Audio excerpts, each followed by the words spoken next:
Sometimes the stories that are the most haunting are the ones that forever remain a mystery. They make headlines, spend weeks as a lead story on the evening news, and are splashed across magazine covers. But then, just like that, they're over. Now, sometimes they just fade away out of the spotlight. Other times, they're solved. A trial is held, a ruling is made. But the stories that seem to haunt us for years are the ones where doubt about what really happened remains long after the case is closed. What is being conveyed, what we're getting about the case, just does not sound right. You just can't wrap your head around it. Maybe you know why, maybe you don't. Maybe you feel a bond with the victim on some level. Maybe you have a son or a daughter much like them, or maybe you think, but for the grace of God go I. But for whatever reason, something is just, well, unsettling. It is just unsettling.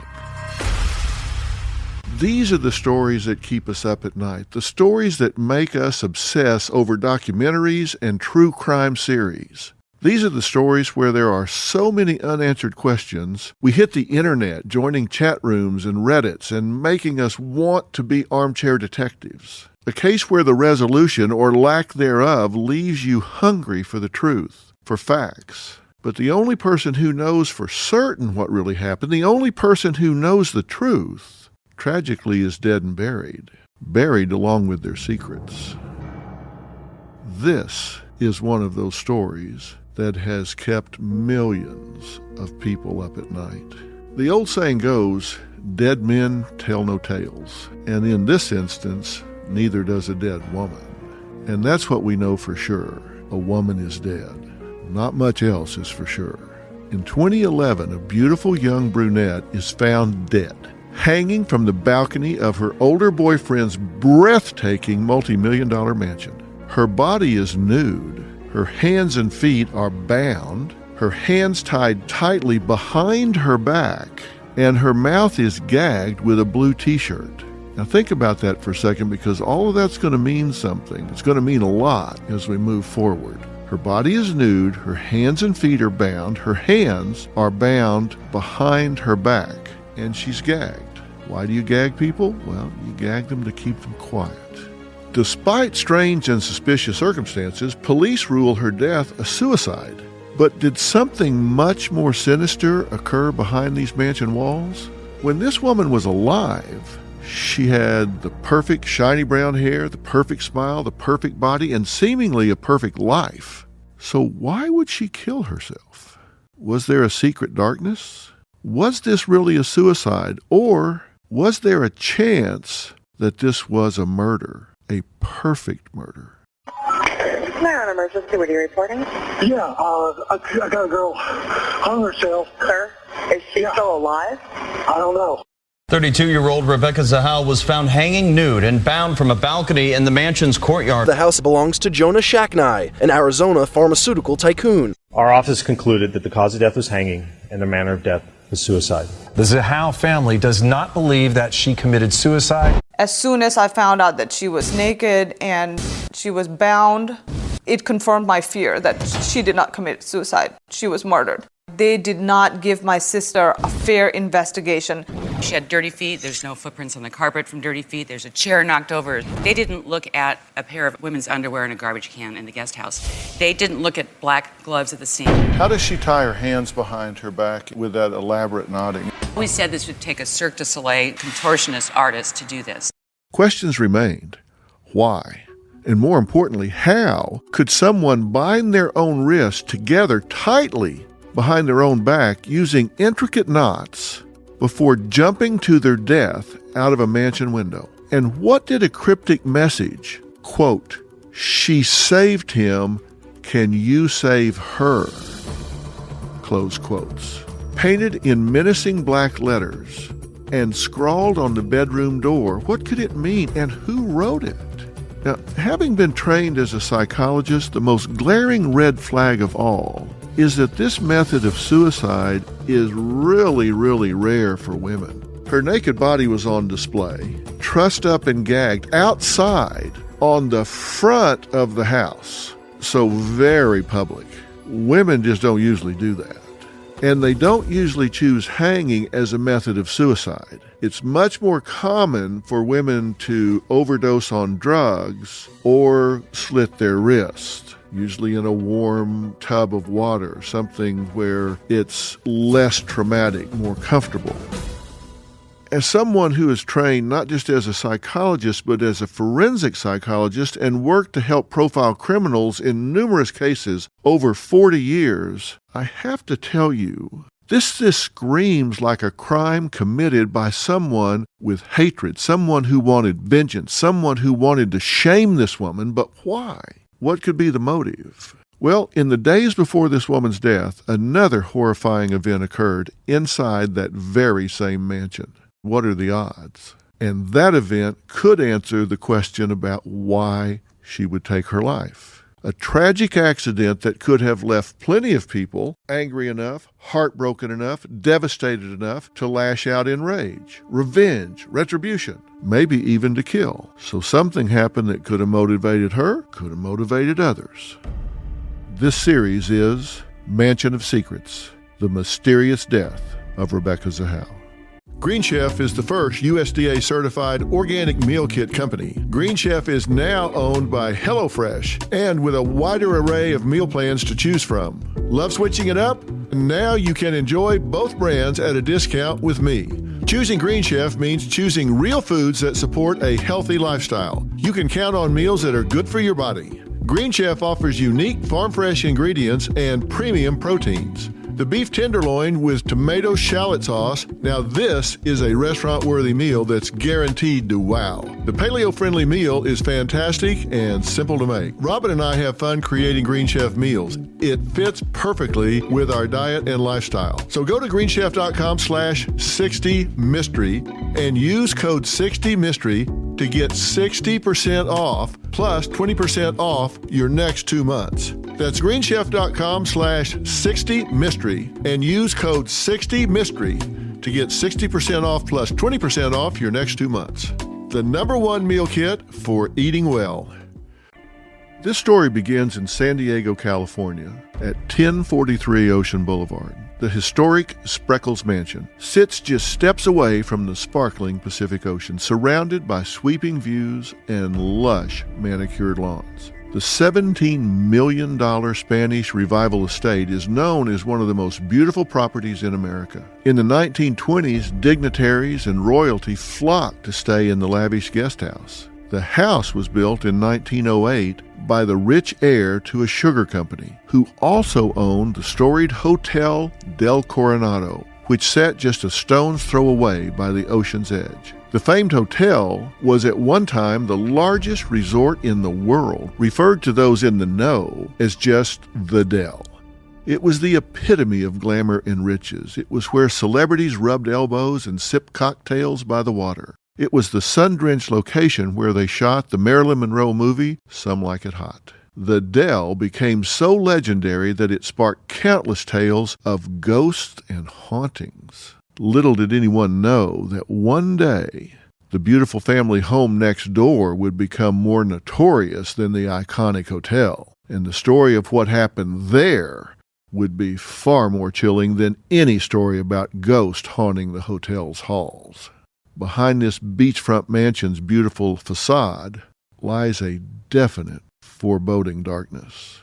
This house was the location of not one, but 2 grisly and mysterious deaths, just days apart. Both dying way before their time, both without warning or red flags to signal what was coming.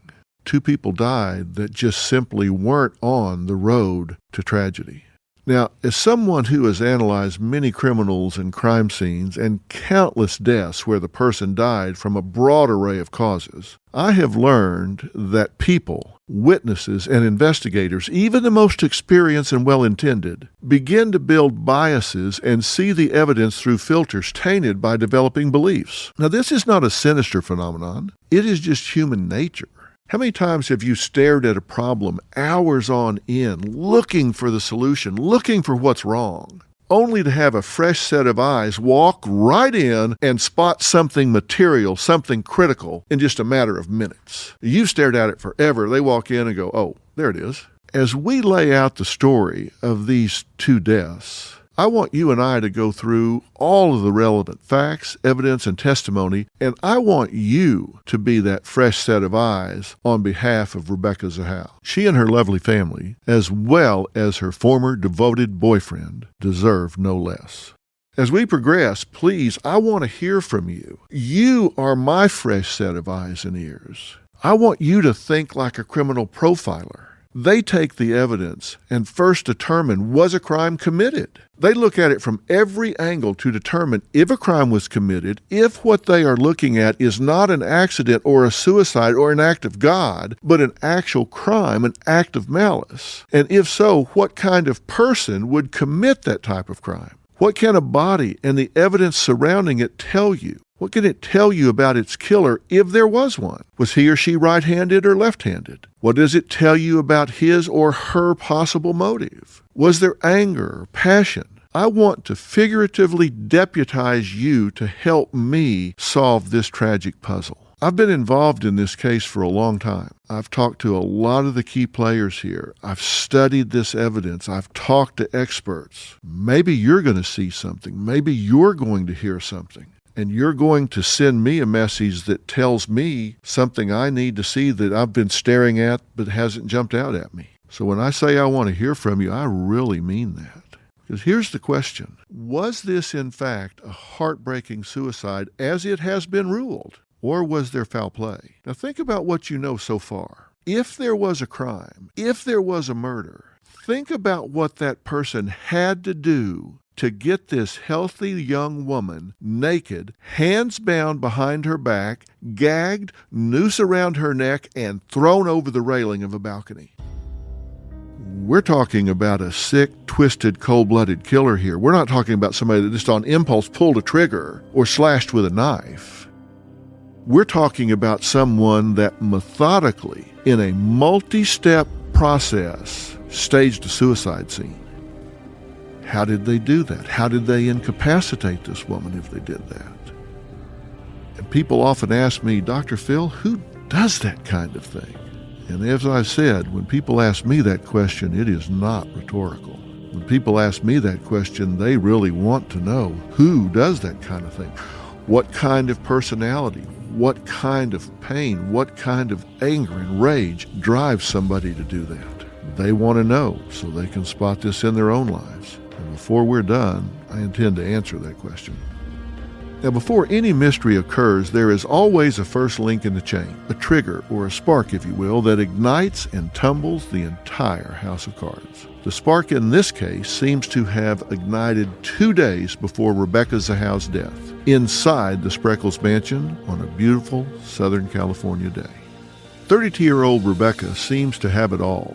She's an immigrant from Burma. She's young, beautiful, and living a life of privilege. And let me tell you, it is a far cry from how she grew up, as one of 6 children reportedly in a home that didn't even have running water. Now think about the contrast. You go from a house in Burma that doesn't even have indoor plumbing to living in one of the most famous landmark mansions in America. Huge step up. Now, after a tumultuous first marriage, Rebecca believes she has finally met her perfect match, a millionaire pharmaceutical tycoon from Arizona named Jonah Shacknai. When I describe him that way, your first flash in your mind might be, oh, she hit the jackpot. Is this a gold digger situation? But everybody involved says they had a real relationship. These two were very close. Now, even though the powerful CEO had been married 2 times before, and at age 54 was nearly twice Rebecca's age, they really did share common interest and enjoyed each other's company. Jonah says they had a strong connection from their very first date. We kind of told one another our life stories. Rebecca had a complicated and involved life story, and she shared that with me. We had a great deal in common. We were both fitness enthusiasts. We liked being outdoors. I think we both had a pretty clean lifestyle. Neither of us drank or used drugs recreationally. We're just kind of fit people. So there was a significant compatibility on many levels. Rebecca and I were very close. I'm confident that we loved one another. From there, their relationship only grew. Rebecca's brother-in-law, Doug, said they were a match made in heaven. Becky said that Jonah was the love of her life. That she had never met anybody that made her feel so good about herself. They had so much in common as far as their workout regimen, their taste in food. Rebecca and Jonah had been dating for about 2 years, and Rebecca was eager to move things along and get more serious. I had taken my 3 kids at the time to see my parents in New York, and Rebecca was staying at the house while we were gone, and when we returned, she had moved a lot of her things in, family pictures, clothes, and we hadn't quite discussed it first, so it caused definitely a little bit of an issue, particularly with one of my children. Eventually, Jonah agreed Rebecca was right. It was time to take the next step. Rebecca moved into his impressive Coronado estate, a beachfront property he had bought as a vacation home to beat the Phoenix summer heat. That vacation home was the Spreckels Mansion. Ironically, in what would be a chilling twist, Jonah's ex-wife Dina Shacknai says they chose to buy the home in Coronado because nothing bad ever happens in Coronado. They had no idea the horror that was to come. Jonah gives his all to his relationship with Rebecca. He lets her get in her element. She loved to organize, and he allows her to rearrange everything to make his home feel like her own. He hired an immigration lawyer to help Rebecca's younger siblings come to the United States. And he also spent time trying to facilitate a relationship between Rebecca and his 2 older children, who were understandably wary of their rich dad's new, young, and pretty girlfriend. Now, you have to remember, this isn't just some random wealthy guy. We're talking someone who was famous in the financial world, a man whose company was written about in money magazines and covered on national news. This guy sold his company in 2012 for $2.6 billion, billion with a B. His company was one that brought what some call the fountain of youth onto the market, the injectable filler Restylane. Now, I don't know how much you know about this kind of thing, but I know it is shot into the faces of a lot of the pretty people in Hollywood. It supposedly keeps your face looking plump and youthful. But despite Jonah's extreme wealth, Rebecca's family said her life with Jonah wasn't just all mansions, jet-setting, and champagne. They say Rebecca gave up almost everything in her life, including her career as an ophthalmologist technician, to make the relationship with Jonah work. Now, that may not sound like much of a sacrifice, but it was her livelihood. It was her independence. That was the sacrifice. It isn't that she couldn't replace that if she had to. It was that she was taking herself out of the workforce, giving up her independence, and becoming completely dependent on him. Now, when she did, she too was all in. She also made a huge effort to build a close relationship with Jonah's youngest son, 6-year-old Max. Now, let's talk about Max for a minute. Max was an adorable little boy with floppy brown hair and a huge smile that just took over his face. In photos, you can see he just had one of those grins that seemed to go all the way up to his eyes. And they just had that sparkle. Those eyes just sparkled when he smiled. He was one of those children where anyone who saw him would just automatically say, "Damn, that's a cute kid." In an interview with KTAR News, 92.3 FM in Phoenix, Arizona, his mother, Dina, describes him as a child with a zest for life. Max was a compelling little boy, an amazing boy, a spirited boy, a thoughtful boy, a smart boy, a loving boy. By 2011, Rebecca had spent plenty of time with Max and was, of course, trusted to keep an eye on him. It wasn't unusual or out of the ordinary for her to watch Max if his dad had a quick errand to run or something he needed to do. Max lived there part-time, Rebecca lived there full-time. They naturally formed a parent-child type relationship. Monday, July 11th, 2011, was just one of those days. Rebecca and her 13-year-old sister Zena were home at the mansion, and Rebecca was left in charge of Max while Jonah swung by their local gym for a quick workout. They had a nice afternoon planned ahead. Jonah and Rebecca were going to take Max and her younger sister to the zoo. But, in an instant, what was supposed to be a fun-filled day turned into every parent's worst nightmare. Rebecca claims her younger sister was in the shower and she was in the bathroom. that she had turned away for just one moment, 1 second, when tragedy struck. Their big grand house also had a big grand staircase. At the top, a second-story landing with a thin white banister overlooked the floor far below. When Rebecca came out of the bathroom, Max, the little boy who was so full of life, the boy known for zooming around on his Razor scooter and chasing his dog aptly named Ocean, was lying lifeless at the bottom. It appeared Max had tumbled off the second-story landing, reaching for anything to grasp onto as he fell. The impressive crystal chandelier that hung above the foyer lay shattered on the floor. Zena says she got out of the shower and heard her older sister's panicked screams. She says she ran to the landing and saw Rebecca cradling a lifeless Max in her arms. As Rebecca gave the little boy CPR, Zena searched for Rebecca's cell phone and called 911. She is frantic and confuses the operator. They're having a hard time figuring out who has fallen and exactly what has happened. The first officer to arrive on the scene claims Rebecca told him that when she first found Max at the bottom of the stairs, he was conscious, and she said he uttered one final word, Ocean, the name of his beloved dog. Another officer claims he overheard Rebecca tell her sister, Dina is going to kill me. Remember, Dina is Max's biological mother.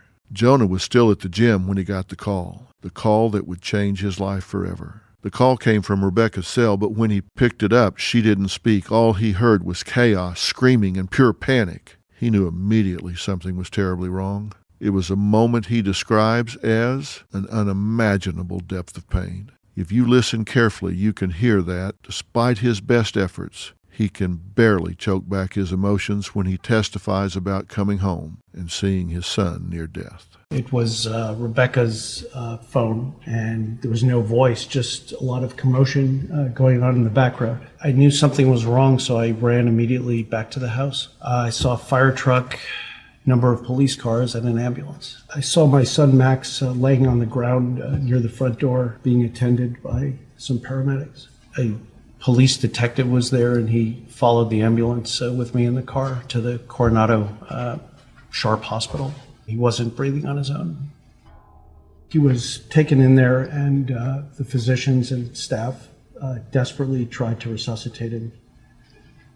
They finally got a pulse, a heartbeat, and he was immediately taken for a CT scan at that hospital. I was in the room for the CT scan, and they obviously understood the seriousness of his condition, and they called the Grady Children's Hospital, and they sent a team down that was specializing in trauma to kind of take over the case.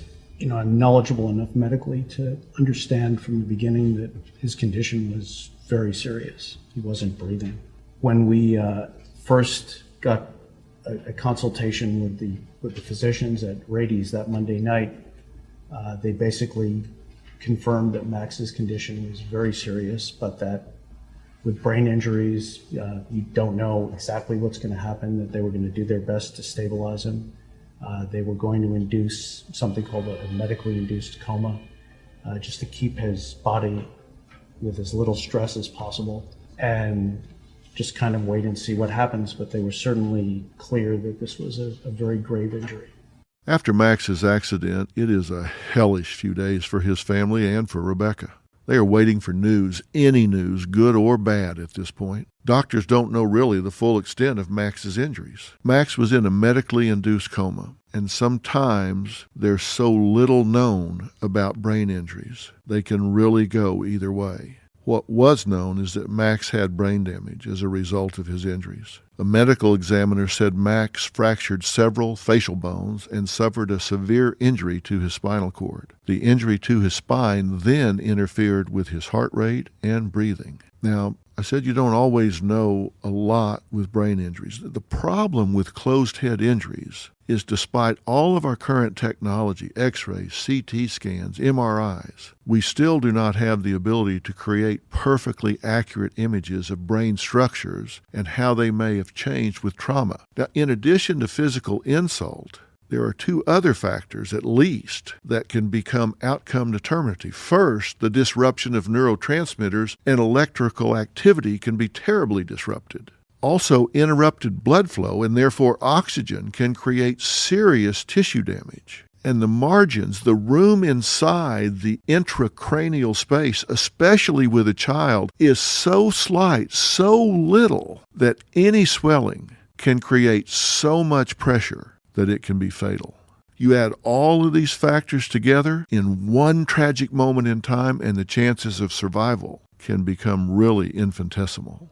Now, he was put in a medically induced coma or a barbiturate coma. They do this because it reduces the metabolic rate of the brain, and that causes the vessels to narrow, which reduces space, which reduces pressure. This is a controversial procedure, but it is commonly done to reduce intracranial pressure because it reduces oxygen demand. It keeps the patient still and quiet. So they were doing everything. They didn't know exactly what was going on, but they knew it was very serious. Nevertheless, as any loved ones would, Max's family is still holding on to hope against hope, just hope for dear life. Let me paint you a picture here. It was a sleepless and stressful few days. Max's family, his father Jonah, his mother Dina, were taking rounds at the hospital with nothing to do but wait as their son Max lay hooked up to machines, not moving or speaking.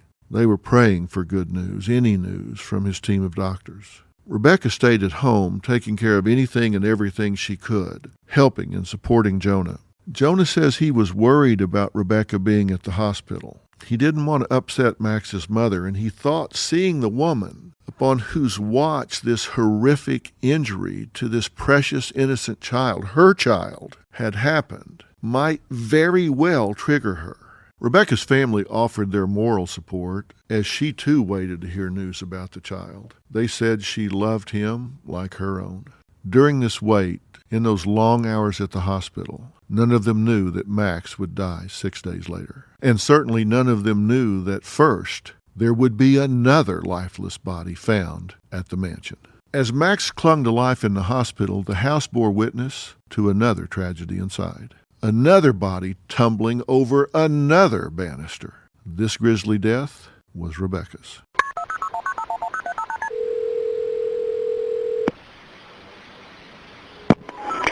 911 emergency, what are you reporting? Yeah, I got a girl hung herself in the guest house of, it's on Ocean Boulevard across from the hotel, same place that you came and got the kid yesterday. Okay, sir, what is the address? I'm not sure. The back house is 1928 something. I'm not sure. Let me call you back. Okay, sir, is she still alive? I don't know. Okay.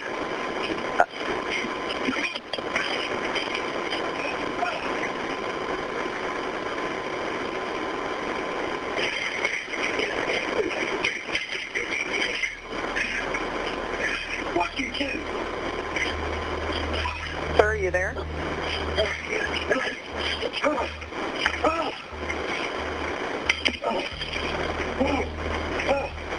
You're alive.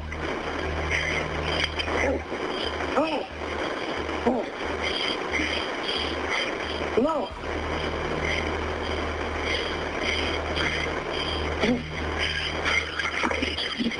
Hello. Yes, sir. Did you get the address? No, sir, I need the address.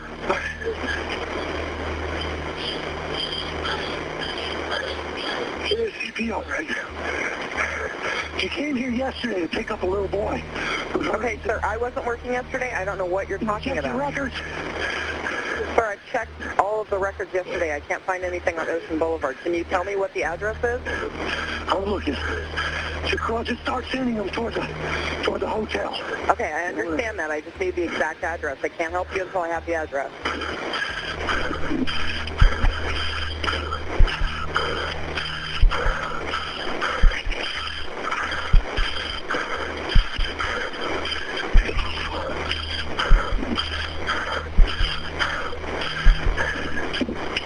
1043 Ocean Boulevard. 1043 Ocean? Okay, Yeah. Is she still alive? I don't think so. Just 2 days after what would prove to be Max's fatal fall, the beautiful house had a beautiful dead woman hanging from the balcony. Rebecca's naked body dangled from a red rope like a flag in the breeze over the front upstairs balcony before she was cut down and lay in a crumpled heap on the green lawn below.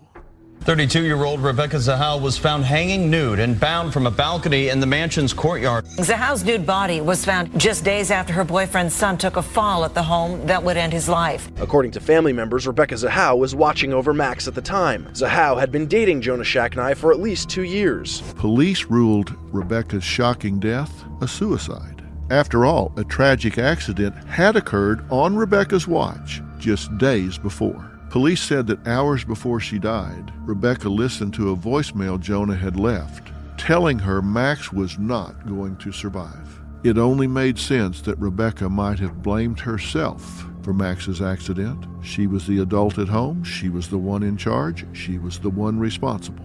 It would make sense for Rebecca to feel like the fact that innocent little Max lay battered and potentially brain dead in a hospital because she wasn't watching. It would make sense for her to feel like it was all her fault. It would make sense that she had worried that her boyfriend, the love of her life, would never, ever forgive her for what had happened to his son. It would make sense that she might not have been able to live with the guilt. Any normal human being can relate. If you blamed yourself for a child being severely injured, I'm sure you can easily imagine how that might just be too painful to bear. And as I often say, when police are trying to figure out what happened, usually the simplest answer is the right one. Police could wrap this up, rule the suicide, close the book, and do so with sound logic. It does make sense. It is the simplest and most rational answer when you ask yourself, what is the most likely thing to have happened? But Rebecca's mother and sister Mary, and Mary's husband Doug, insist they believe this was murder and have dedicated themselves to fighting for justice. The San Diego Sheriff's Department got on TV and said, I have to accept the reality and face the fact that my sister committed suicide. Our office concluded that the cause of death was hanging and the manner of death was suicide. I do believe somebody's getting away with murder. I don't believe Becky's death is a suicide. I truly believe it's a murder. She shouldn't be dead. She should be here with us. My sister was a very positive person. She had positive influence on everybody. She did not deserve this. She would want us to find out the truth of what happened to her, yes. And she would do the same for me if it was the other way around.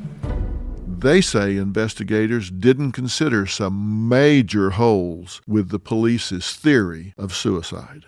First, Rebecca's sister Mary says Rebecca was obviously devastated about Max's fall. She says Rebecca loved Max, but seemed to accept that this was not her fault, that it was just a freak accident. Mary says Rebecca never once said she felt guilty or blamed herself. Rebecca and Mary were very close. Now, if Rebecca was feeling guilty enough to take her own life, Mary is sure her sister would have confided in her about it.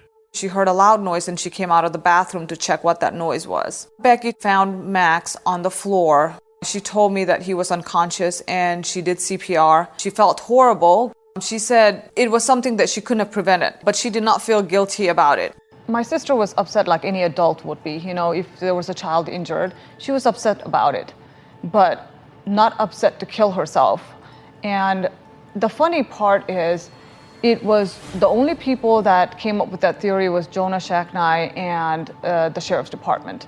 They all came to that conclusion that she was upset enough to kill herself, but they had no proof. Nobody could show me, and I even asked, I said, what makes you think that she was so upset that she would kill herself? What do you have? And the only thing that they could say was that Jonah Shacknai called her 12:50-ish in the middle of the night and left the message that not a single person have heard. And nobody knows what that message says. Second, Rebecca told her sister she was remaining strong, and Rebecca was making future plans. She actually talked about the next day fixing breakfast for Jonah and taking in change of clothes for him. And she asked me to tell Mom that she would call her in the morning on her way to the hospital. The night before she died, Rebecca sent Mary a text. They were discussing the accident and Rebecca's next steps. Rebecca's message read, "It's a nightmare, and partially it's hard for me because I love him like my own. But he's not, and I need to be strong for Jonah. Mary says Rebecca wouldn't allow herself to break down and was determined to stay strong for Jonah. Mary says that was in line with Rebecca's character. She wasn't weak, and she wasn't going to give in to her pain even though she was feeling it. She was going to stand strong for Max's dad and insist Rebecca was certainly not speaking like someone about to end her own life. The Rebecca I know, she wants to be strong for people around her. She wants to be the person who uplifts the person who's down and be supportive. And she had plans to help the family. And then when she was done helping, she was planning to come home. I said, you should come home and be here and take some time. And she said, let me help around for a few days, drive the families around, and I need to take clothes for Jonah, food for Jonah. So in a few days, I will get a hold of you and I will probably come home. She was a strong person. And if a situation was out of control for my sister, she would have packed up and left and came home or went to one of her friends. And she would not commit suicide. That I can bet my life on. That tells us a lot about Rebecca's mindset in her final hours. Suicide just doesn't come out of the blue. There are warning signs, such as giving things away, searching suicide online, or buying a gun or other means or method of killing oneself. Talking about feeling hopeless, talking about feeling trapped or in unbearable pain, talking about being a burden to others, acting anxious or agitated, behaving recklessly by exhibiting high-risk behaviors which indicate low regard for your own well-being and safety, withdrawing or isolating themselves, extreme mood swings, especially depression. None of those signs were observed or reported by anyone in Rebecca's family. Now, one of those really jumps out to me as I analyze this situation, because one of the most common things you hear from people that attempt to take their own lives is that they feel like a burden. They feel like people would be better off without them. But you hear Rebecca, in her own words, saying to her sister Mary, I can't give in. I have to take care of Jonah. I have to be strong for Jonah. She had assigned herself a job. She didn't see herself as a burden. She saw herself as a helper. She saw herself as having a future-oriented job. He is going to suffer greatly from the loss of this little boy if, in fact, he does die, and I've got to be there for him. I am his support system. I have a job here.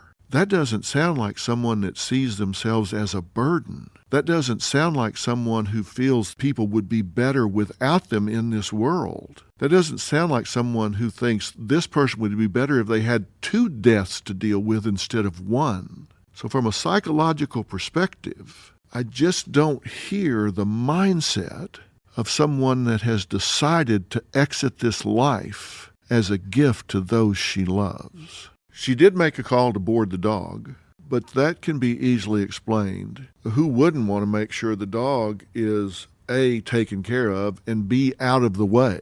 When people are at the hospital, coming in and out, wanting to simplify things for everyone. Now, third, Rebecca's family says she was religious. They say she believed suicide was a sin. But Jonah said Rebecca never went to church, and because of that, Rebecca's religion became a huge point of debate as her family searched for answers. And lastly, but maybe most importantly, you have to remember that when Rebecca was found dead, Max was still very much alive, and there was definitely still a chance that he would survive. Max's mother, Dina, said doctors were initially hopeful about Max's prognosis. Remember, as I said, with closed head injuries, you're not always sure the extent of the injuries, and the brain is a very resilient organ. Dina says at first she didn't even realize how serious Max's injuries were. She thought he might be out of the hospital and coming home in a week. Now, was that wishful thinking? Perhaps so, but it was the narrative at the time. It was the narrative that Rebecca was exposed to. Dina also said she and Jonah weren't blaming Rebecca for Max's fall. In fact, they were grateful to her at that point. Rebecca had quickly performed CPR on Max at the scene, which was part of the reason he was still alive. After Max was injured, Dina said Jonah told her, this is a quote, "You should get down on your knees and thank Rebecca for saving Max's life." If this was the case, if there was at least hope that the boy was going to survive, let alone come home within a week, and the narrative was that she had taken a positive role in this tragedy rather than a negative role, why would Rebecca kill herself out of guilt? It just doesn't make sense. Maybe the child was going to be okay, and maybe she was going to be thanked for playing that positive role. Now, pause for a second right there. I want you to remember the exact line I just said. She might have been the one who saved him. That could be a clue. That could be an important key. She saved him. Can you save her? Was the cryptic message found painted on the door of the room where Rebecca allegedly killed herself. That message and Rebecca's bare footprint on the balcony were some of the only marks left behind, some of the only visual clues as to what happened in Rebecca's final moments. She saved him. Can you save her? Was Rebecca or someone else referring to Max? This may seem awfully simplistic, but go back to your 5th grade grammar lessons. She is a third-person pronoun. When someone says she, they're talking about someone else. People are talking about Rebecca as having saved Max. Why would Rebecca refer to herself in the third person 2 times? She and her. Remember, she saved him. Can you save her? If she's writing this, then she's referring to herself in the third person twice. She saved him. Can you save her?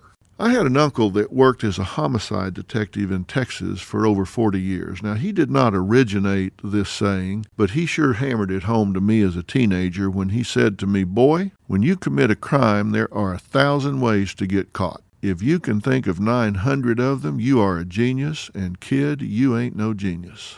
How people describe events in and around a crime is often very telling. For example, if a husband is under suspicion about foul play regarding his missing spouse, and he refers to her in the past tense, such as she liked to take walks instead of she likes taking walks, it is possible he slipped and spoke of her in the past tense because he knows she is dead.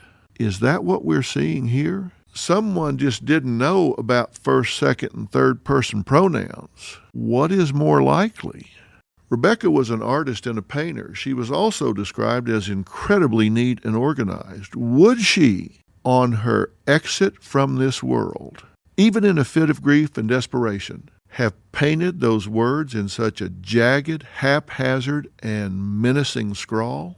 Would that have been the card she left behind? Was that consistent with her personality, consistent with her skill sets? Now, Rebecca's body did have traces of black paint on her hands, and her fingerprints were on that paint tube. But why on earth would Rebecca write those words? Well, her family's answer is she did not. On the door leading into the room where Becky was killed, it was in black paint, and it said, "She saved him, can he save her?" My sister writes everything very elaborately. So if she's going to leave a message, that is not going to be the message. So, if Rebecca didn't write that message and she didn't commit suicide, which to be clear, to this day, police still say she did commit suicide, then what really happened to her? Rebecca's family believes that eerie message is the writing on the wall, if you will. And because of those words and a ton of other evidence, they are sure this was murder. I truly believe my sister was murdered. I think the chain of events started with the fall of Max. They don't know where the rope came from. There were 2 knives in the room. One knife had her fingerprint, but the other knife is clean of prints. The knife had to get there somehow. This is a staged homicide. There was a chair knocked over in the room. We all know, me more than anyone, that when you are grieving, there is a chance that you just do not want to believe a loved one could take their own life. The grief is too much to process and bear, and it's much easier to be angry, to focus on seeking justice and blaming an unknown killer, than to accept that someone you loved was in so much pain They thought there was no way out, and you didn't see it coming, and you didn't stop it. I have dealt with countless families who are not wanting to accept the death of a loved one was suicide. Now, why is that? You have to understand, if someone you love, someone you're close to, commits suicide, that says something about you. It says you were unsatisfactory. You were not sufficient to make them want to live. You failed in seeing it coming. You failed in getting them help. You failed in so many different ways. That's an admission on a family's part that they failed their loved one, that they weren't there for them, that they didn't intervene, they didn't inspire, they didn't do what they needed to do to make their family member want to live, or to stop them from doing what they did. And that's a hard thing to do, to say, I was such a bad mother, father, brother, sister, son, or daughter, that this person would rather be dead than be in this world with me. That is a hard thing for a grieving family member to accept. So it's very easy to understand why you look for someone else to blame, someone else to point your finger at. But I have to say, I'm not so afflicted. I look at this with some degree of objectivity, and in this particular case, I don't believe that this is just Rebecca's grieving family refusing to accept she would take her own life. I do believe there are legitimate questions here. You don't have to be a detective to see there are certainly enough unexplained clues for them to question what really happened the night Rebecca died. Evidence that you just don't see in an average run-of-the-mill suicide. I'm not saying all of it points to this was 1,000% a murderer who staged this as a suicide. And again, I want to be clear, no one has ever been charged, and as I said, Rebecca's death was officially ruled a suicide, and it remains that way to this day. But to Rebecca's family, the evidence was so glaring they could not believe investigators weren't seeing what they were. To them, it was as if somebody was shot twice in the head and police called it a suicide. My sister was brutally murdered. She tried to escape, and just the thought that she knew she was gonna die breaks my heart. It just rips my heart out. Why would Rebecca gag herself with a t-shirt? How would she tie tight and intricate knots around her wrist and end up with her hands behind her back? What kind of contortionist would she have to be? And why would she bind her feet together? And why would she do all of this naked? She was a woman who, by all accounts, cared deeply about her appearance, who cared about her body. A woman who was healthy, in perfect shape, worked out daily. Why in death would she not care about how she looked? Why in death would she put herself on display? Why would she paint a mysterious clue on the wall instead of leaving her loved ones a note of contrition, a note of explanation, a note of comfort? Everyone who spoke to her in her final days says Rebecca was sad, but was behaving normally. She would have had to have some kind of major breakdown to be running around naked, scribbling an ominous message on the wall, and then binding and gagging herself, putting a noose around her neck, and throwing herself out a window and over a balcony. And her family had just talked to her on the phone, and they say she was acting very appropriately for the circumstances. Her behavioral pattern leading up to this just does not add up. What she knew at the time was the child was still alive, there was still hope, she was not being blamed, and she had assigned herself a job of being there with her significant other in the darkest hour of his life. That is forward thinking, that is hopeful thinking, that is the psychological antithesis of a suicidal mindset.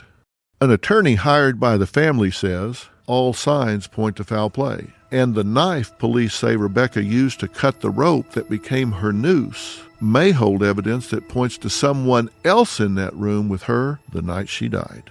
A knife of this type was found in the room, may have been used to cut the ropes. And in fact, another part that was unusual was her thumbprint was on it. And if you were going to cut with a knife, you'd have your thumb on this side and you'd be cutting downward, right? But the thumb was on this side. You can't cut that way. You can't cut your leg, right? It comes right off. But if you put it behind your back, that's how you cut. As we continue to cover this story, we will unravel what it could all mean. We'll talk about all of the suspicious evidence that experts who have worked with Rebecca's family believe points a finger at a cold-blooded killer. Police investigators do not believe such a person exists and still consider the death a suicide, and therefore have no suspects or persons of interest. We'll try to unravel the million-dollar question that remains unanswered to this day. If Rebecca didn't kill herself, then who was it that wanted her dead? Certainly one could understand how in such horrible pain Max's mom and dad may have fantasized about holding Rebecca accountable. Hell, anyone could understand a parent wanting revenge for their baby being hurt. But again, Max was still alive. There was still hope. A grieving parent wouldn't fly into a rage when there was still hope their child would be okay, and they never blamed her. They were sitting vigil at their son's bedside. They both had alibis, and let me tell you, psychologically, prayer and hope and sadness is inconsistent with blood-in-your-eye revenge. Those are just not compatible emotions, and as I say, we know where they were. After Max passed away, his mother Dina did begin to suspect his fall might not have been an accident. Her son wasn't a daredevil. He wouldn't have been zooming around the landing or swinging from the chandelier days before he died. He was the type of child who asked someone to hold his hand when he jumped on a trampoline. Max's mother said at one point a doctor at the hospital told her he may have been suffocated. In 2012, she asked for her son's death to be reinvestigated. The forensic pathologist she hired wrote, "A more reasonable scenario would be that Maxfield was assaulted by another person at the hallway, near the banister of the second floor." Additionally, the pathologist said that Rebecca's claim that Max had said the word ocean, the name of his dog, right after his fall would have been impossible based on his injuries. If someone believed Rebecca killed Max, that is certainly motive for murder. But Dina has never outright accused Rebecca of harming her son, and Max's death has never been recategorized from accident to murder, and all of this came to light well after Rebecca's death. Now, you might still be thinking the child's fall and Rebecca's ultimate death has to somehow be connected. It's just too much of a coincidence to not be. But what if the two tragedies had absolutely nothing to do with each other? What if there was secret jealousy and anger, and because of the accident, everyone was distracted, and an opportunity fell into place? Rebecca's family believes that may very well be the case. Why? Because on the night Rebecca Zahau died, Rebecca was not all alone at that house. In the final 24 hours of her life, an unexpected visitor arrived at the mansion. Someone who came to see the little boy was staying in the guest house on the night Rebecca died. He was the only other person known to be there that night. And this bizarre 911 call where he says, "I got a girl, hung herself, same place you got the kid yesterday," had Rebecca's family questioning if he was just the man who cut her down or he was the one who put her there. Who is the mystery man in the guest house that made that chilling call? I'll tell you one thing. He wasn't a millionaire businessman like the mansion's owner, and the job he did have required him to have a very special skill: tying knots. We'll tell you why Rebecca's family began to zero in on that man and believe wholeheartedly he was the one who attacked her. In our next episode, we'll dive further into the mysterious events that happened in the late-night hours leading up to Rebecca's death. Reports of music blaring and an unexplained party allegedly happening behind the mansion's walls. And a woman's blood-curdling scream for help tearing through the dead of night. Suicide or murder? The police say suicide. The Zahau family passionately disagrees. What will you decide as we continue to unravel this case? That's on the next episode of Mansion of Secrets, The Mysterious Death of Rebecca Zahau. I'm Dr. Phil.